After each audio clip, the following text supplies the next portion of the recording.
Hi, my name is Chris Heckert. I'm Senior Director of Labeling Solutions and Network Partners, and welcome to this very special edition of the 11th Annual Medical Device Labeling Conference. I've been in med device labeling for 27 years. The last 5 years, I've been touring dozens and dozens of medical device manufacturers' labeling processes. We have seen so much that we believe now that we know what best practices for an end-to-end labeling system are. We identify the label elements that go on the product labels. We help companies with roles and responsibilities. We believe that we've got a very simple and efficient label development procedure, and we actually help people deploy global labeling systems. We've seen a lot, and there's a lot out there that needs help, but one of the most underserved areas is country-specific labeling. Country-specific labeling or local language labeling or market-required labeling or whatever your company calls it can be a real headache for the labeling department. You have the product, it just needs change to the label. Yeah, we have that problem all the time. We have the product, we make it, and then we just want to make one small change to the label, but something always happens where we can't add the thing that needs added. That's right. Sometimes you're out of space on the label. Sometimes there's a gray market issue. Sometimes you're likely to have to ask another country to approve another country's request. What's a gray market and why does it have issues? Gray market. A gray market is when you have different pricing schedules in different countries. For instance, lower prices in Slovenia, higher prices in Italy. Some operator out there is going to figure this out. They're going to buy in Slovenia and take it and sell it on the gray market in Italy. And sometimes your marketing group will ask you to have a different label for Slovenia as opposed to Italy, so they can try to control that better. But let's go to something that's more common. Let's go to when you need to ask another country's permission to make a change for another country's request. If you need to change the importer address for Argentina, and China says, sure, we'll take a look at this, give us 12 months, you're between a rock and a hard place right away. You can stop selling to Argentina. You can, which isn't going to work. You can come up with a way, let's just give it a different SKU number, and then someone will point out, but if a different SKU number will have a different catalog number, now you've got to get IT and you've got to have a nimble ERP system to be able to manage that. And that turns out to be a lot more trouble than it's worth. And someone finally says, listen, I've got an idea. Let's just label a whole bunch of stuff for China and then switch the label over for Argentina. We'll just ship the China stuff to China until they approve of the change. Sound familiar? It does. And the whole thing is managed in a spreadsheet by some poor guy in the warehouse. Right, that poor guy in the warehouse. And after 6 months, he comes back and says, guys, we're running out of China inventory. We need to make some more. And everyone says, okay. So you get together, and before you can get the meeting started, your quality engineer says, hey guys, we broke some kind of documentation rule last time we did this. We broke some kind of approval. We broke some kind of rule. We have to do it different this time. And then there's a lot of teeth gnashing, and now we get directors involved, and now everyone wants to tear apart our labeling process, which has nothing to do with country-specific labeling. It's a mess. But we get through it. And a couple months later, China says, we approve the revision. Now make sure you don't send us anything except the newly revised label. And you all get back together and figure out how to rework the China inventory so you can sell it around the world again. It's a mess. It's done, but it's a mess. We've all been through these emergency obstacle course races. You may not have this exact experience, but if you've been in labeling for 2 years, you've experienced something like this. And if you've been in it 3, you've seen it a lot. So, what does a universe where this isn't a problem look like? It looks like this. You have a general product label. It meets the needs of the US market. It meets the requirements of the EU MDR. It meets the language needs of your major EU customers.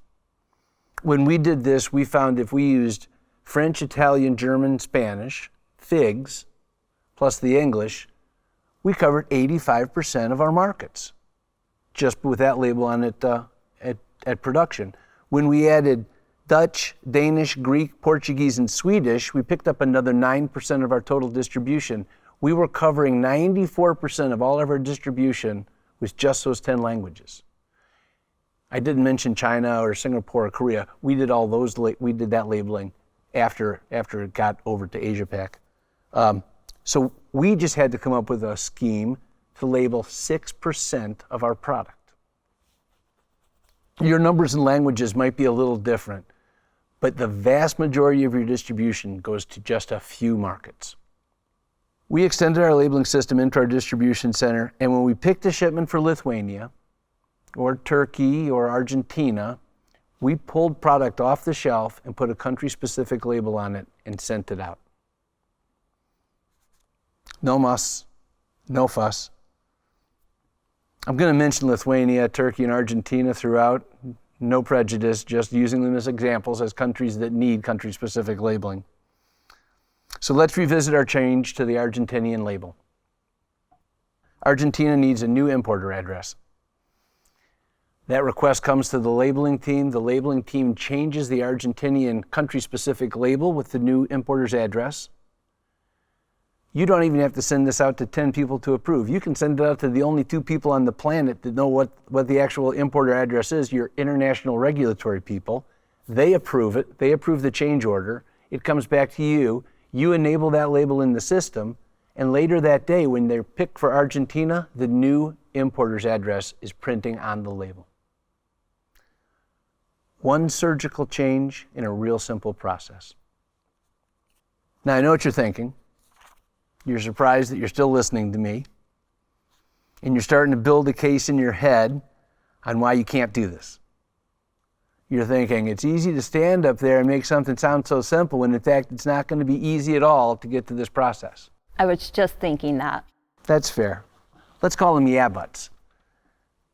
Yeah, but it's easy for you to say, it wouldn't work here. You got some arguments against it? We have overnight shipments that have to get out each evening by 8:30. We don't have time to do anything extra. We actually talked about this exact topic, and we discovered that labeling is actually part of manufacturing. If you extend labeling into the warehouse or distribution centers, then you also have to extend it into your quality management system as well. You're 100% correct. You actually missed one of the biggest ones. Per 21 CFR 820 for the quality system requirements, you need to record all labeling in the DHR. This is the one that usually gets most people all caught up when they say, no, we can't do this. So you got this great idea for country-specific labeling by delaying labeling, but it's buried under a mountain of yeah buts. The resistors aren't wrong, but let's take a closer look at those. Yeah, but number 1, distribution doesn't have time. There's no doubt that the folks in the warehouse are very busy. They have a daily deadline to meet in most cases. The orders that you get in the morning and have to be picked up for shipment by 8:30 or whatever time it is at your distribution center, those are your daily requirements. This country-specific labeling process doesn't include these daily shipments. Your shipments to Lithuania, Turkey, Argentina, and all those that are not major markets, those aren't shipped daily. They're shipped every other week. They're shipped once a month. Your warehouse gets these orders and they have weeks to put them together. They put them together in the morning while the daily orders are coming in. All we're asking them to do is once they put them on a pallet, take them over to a labeling station and put a country-specific label on. The slowest of processes would mean one label per minute. So there's plenty of time to pack and label 500 products going to Argentina. It's not that big a lift. They're doing it anyway. Anything you do, your China inventory, costs a lot more than country-specific labeling. But what about the labels on the sterile barrier, on the pouch, on the tray? We put our descriptions on those. Yeah, that's a great question. And we've seen this exact situation at several of our clients. Our regulatory affairs group has reviewed all international labeling requirements for med device. There is no country-specific requirement beyond what we're already putting on our outside label, our EU MDR requirements. So you never have to open the carton and put a label on the sterile barrier. What about the identifying product information on the sterile barrier label? Oh, yes. I'm so glad you asked that question, because we've seen this at some of our clients where they'll actually put the product description in the language of the country they're shipping it to on the sterile barrier. You have to describe the product in the sterile barrier. We say best practice is to just use the ref number and no product description. The product description's on the carton label, the ref number matches on the sterile barrier label. What about IFUs? Won't you need to add Lithuanian IFUs to Lithuanian products as well? Well, based on your product going to Lithuania, you already have a Lithuanian IFU. So the Lithuanian IFU requirement isn't part of anything country-specific labeling. If it's not in the pre-printed IFU that's in your carton, you would have to print a Lithuanian IFU or attach a pre-printed Lithuanian IFU to the package before it went out. But I'll talk more about that in the next step. So but number 2, you have to extend your quality system into your warehouse. This indeed sounds scary, doesn't it? Extend your quality system into the warehouse? What does that mean exactly? You have your quality system for labeling is your labeling procedure, and the procedure you use to make sure you put the right label on the right product. I know what it says at your place. It says, and I'm paraphrasing, it says, conduct a line clearance. Request a label from the labeling system, print that label, make sure it's legible, verify that it's correct, put it on the product, and reconcile your labels. So you're ready to conduct the next line clearance and start over. We're going to take that same procedure and we're going to put it in your warehouse. It looks like this. Turn on your labeling system. Enter Lithuania. That's your line clearance. That's your initial line clearance. Scan your product label. The Lithuanian country-specific label will print. She will verify, she will make sure that that label is legible. She'll place it on the product. She'll scan the barcode on the country-specific label. The system will make sure that they match, and that will be your line clearance. System is enabled for the next label request. You have 100 products. You do that 100 times until you're done. You record what product and lot receives the country-specific labeling, and you've duplicated your production labeling procedure. If your labeling system has an audit log, you've recorded everything in it. When we did this, we had a quality engineer from our Swiss site go over to our German distribution center. She worked a couple days with the general manager of the distribution center, set up a policy, set up a couple of procedures.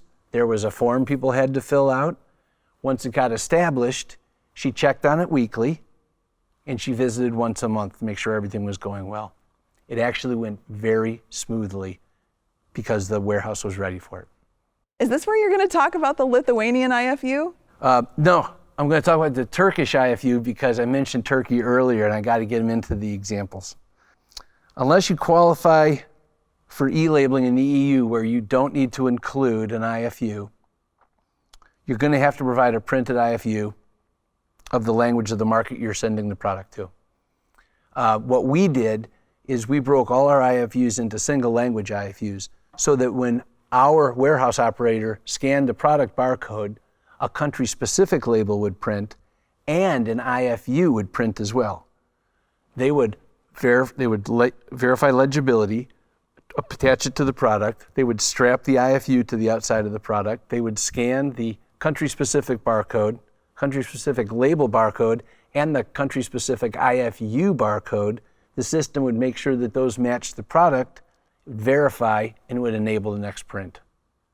We saved $6 million a year doing this. But number 3, you have to record any labeling activities in the DHR. I have a friend in our DHR auditing group at our company, and you can't just add things to the DHR without an auditor signing off of it. Yeah, I loved our auditors too.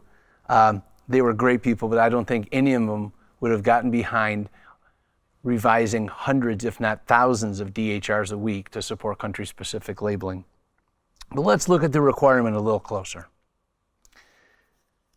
21 CFR 820-120 labeling says that every manufacturer shall control labeling and packaging operations to prevent labeling mix-ups. The label and labeling used for each production unit, lot, or batch shall be documented in the DHR. Okay, there it is. That's the stopper. Oh, that's right. Country-specific labeling isn't for products we're selling in the U.S. Those are governed by ISO 13485. So let's see what that says. ISO 13485 Medical Devices Quality Management Systems, Requirements for Regulatory Purposes. Section 4.2.3, Medical Device File. For each medical device type or medical device family, the organization shall establish and maintain one or more files either containing or referencing documents generated to demonstrate conformity to the requirements of the international standard and compliance with applicable regulatory requirements.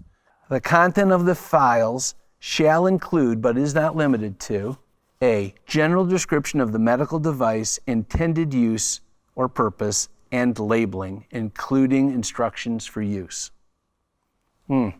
So for the FDA, for product controlled by the FDA, labeling activities need to be recorded in the device history record.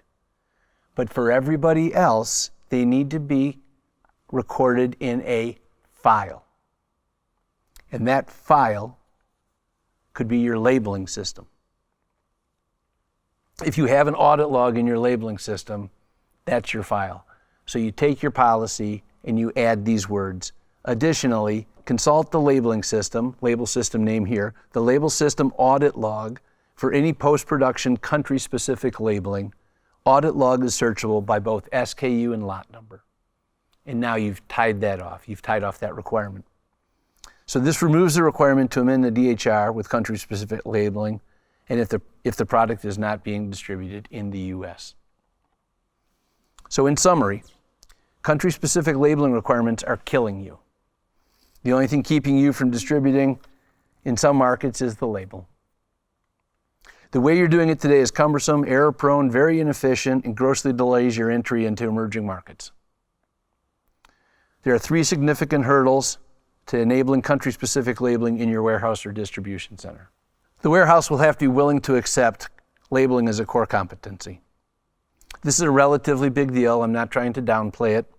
They'll need some floor space. They'll need some print stations, some conveyors. Your packaging engineers may have to adjust your pre-printed cartons to give people a spot to put that label. We placed our country-specific label on the bottom of our cartons where we placed our foreign language label. And we folded our single language IFU and strapped it to the carton. 2, you're going to need to extend your quality system into your warehouse. But we've talked about this, and there may be a way of minimizing the impact, but you'll probably have to have a quality engineer be part of this process. If not working in the warehouse, at least responsible for ensuring that the training, the implementing, the documenting is set up correctly, and there'll have to be some ongoing process monitoring as well. I think that this should be relatively straightforward. In my experience, it was, but we all know QEs. And lastly, you'll have to set up some system of documenting the work. If you have a Part 11 compliant labeling system, this should be very easy. Simply point at the audit log. It will have a record of who, when, and what label was printed for each and every box. It'll retain an exact copy of every label that was printed, and it'll retain the evidence that every barcode check you were using matched. If you don't have a Part 11 compliant labeling system, get one. If you don't, you're going to have to put a manual process in. But the warehouse people are really used to recording warehouse movements, so they should have a system that they can tweak to record labeling activities. Thank you very much for your attention today. Do you have any questions? This sounds like a pretty big lift. So how do I, a labeling specialist, suggest a change like this or make a change? That's really a good question, because labeling really doesn't have a voice at the director level where a process like this would have to be agreed to. So take this PowerPoint home with you. Show it to your manager. Show it to your packaging engineer buddies. Show it to your favorite neighborhood quality engineer. And they'll look at it and they'll say, I'll get back to you on this. And then they won't. But expect that. Because within a couple of months, marketing is going to get a group of people together and convince them that they need to get into the Russian market. And they're going to pull these people together and going to say, we need a label with a Russian product description, the Russian quality symbol, and a registration date. That's the only thing stopping us from going right into Russia. And your manager or your packaging engineer buddy or your favorite neighborhood quality engineer will say, I think we can make this work. It's going to take some work, but it's not as hard as you think. You have a yeah button there. You saw that, huh? But this is still going to be a pretty big project. It is a pretty big project, but it's broken into reasonable chunks. Warehouse manager agrees to do labeling on some products, needs some funds and some print stations. The quality engineer has got to set up a system. He gets a promotion.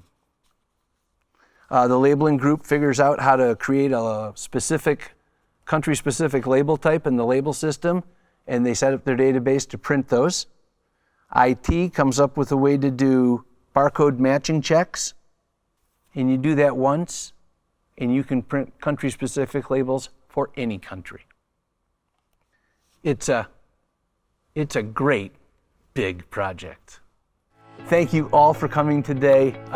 Check us out in the virtual vendor area. If you have any questions, you can get our contact there. Thank you again.